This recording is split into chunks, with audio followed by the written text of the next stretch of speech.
Яка красота. Я вже бутилку. Йду за водою і на вечерю. 18 година, 18:30 вечеря. Як мені не стане, то це капець.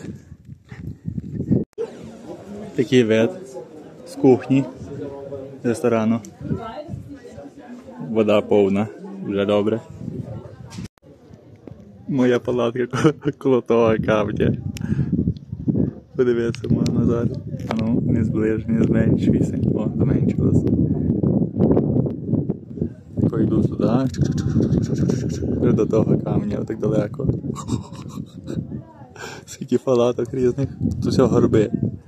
Все горби. Де вони знаходять, там десь далеко, ось теж хтось тяг собі. Знайшов може рівніше, чим є. Ще навіть буде такий вид гарний. Красота.